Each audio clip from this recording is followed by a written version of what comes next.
તો ઓપરેશન સિંદૂર બાદ ગુજરાતમાં એલર્ટ છે। કચ્છના સરહદીય વિસ્તારોમાં પોલીસ સતર્ક છે। કંડલા અને મુન્દ્રા પોર્ટ પર સુરક્ષા વધારી દેવાઈ છે। કચ્છના ગ્રામ્ય વિસ્તારોમાં પોલીસ સતત ચેકિંગ કરી રહી છે। સરહદીય ગામડાઓમાં ઉચ્ચ અધિકારીઓ દ્વારા ચેકિંગ કરવામાં આવી રહ્યું છે, તો કચ્છ પોલીસ અન્ય એજન્સીઓના સંપર્કમાં પણ છે। આ અંગે વધુ માહિતી સંવાદદાતા હરીન બાથરાવાડિયા આપી રહ્યા છે। હરીન, કંડલા અને મુન્દ્રા પોર્ટ પર સુરક્ષા વધારી દેવામાં આવી છે, તો સાથે જ કચ્છના ગ્રામ્ય વિસ્તારોમાં પણ પોલીસ સતત ચેકિંગ કરી રહી છે। જાણવા માંગીશું ત્યાં શું કાર્યવાહી કરવામાં આવી રહી છે હાલ?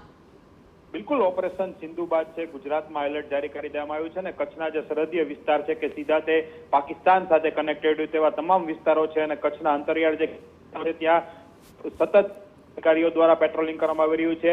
અલગ અલગ જગ્યાઓ પરથી નજર રાખવામાં આવી રહી છે। આ ઉપરાંત જે સરહદીય ગામડાઓ હોય છે કે જ્યાં કદાચ શંકાસ્પદ ગતિવિધિઓ થઈ શકે છે તેવી જે અંદાજો હોય તેવા તમામ ગામડાઓ છે ત્યાં એસપી અને આઈજી સહિતના અધિકારીઓ છે તેઓ પણ પેટ્રોલિંગ અને ગામના લોકોના સતત સંપર્કમાં છે। આ ઉપરાંત વાત કરવામાં આવે તો કચ્છ પોલીસ છે તે તમામ જે અન્ય એજન્સીઓ છે તેના સંપર્કમાં છે અને કોઈ પણ અનિચ્છનીય બનાવ ન બને અથવા તો કંઈ પણ એવી વારદાત ન બને તેને લઈને કચ્છ પોલીસ છે તે સતર્ક બની ચૂકી છે અને તમામ જગ્યાઓ પર છે તે પોલીસ દ્વારા પેટ્રોલિંગ વધારી દેવામાં આવ્યું છે। મહત્વનું છે કે દરિયાઈ માર્ગે પણ નજર રાખવામાં આવી રહી છે। ઉપરાંત જે રસ્તાઓ પર પણ પોલીસ દ્વારા છે પેટ્રોલિંગ વધારી દેવામાં આવ્યું છે। આવતા જતા વાહનો તેનું ચેકિંગ પણ કરવામાં આવી રહ્યું છે અને સતત જે કોઈ પણ એવા શંકાસ્પદ વ્યક્તિઓ જણાય તો તેની પણ પોલીસ દ્વારા છે તે પૂછપરછ શરૂ કરવામાં આવી છે।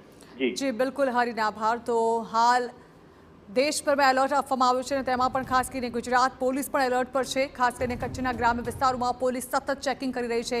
કચ્છ અને મુન્દ્રા પોર્ટ પર પણ સુરક્ષા વધારી દેવામાં આવી છે, તો સાથે સરહદીય ગામડાઓમાં પણ ઉચ્ચ અધિકારીઓ દ્વારા ચેકિંગ હાથ ધરવામાં આવ્યું।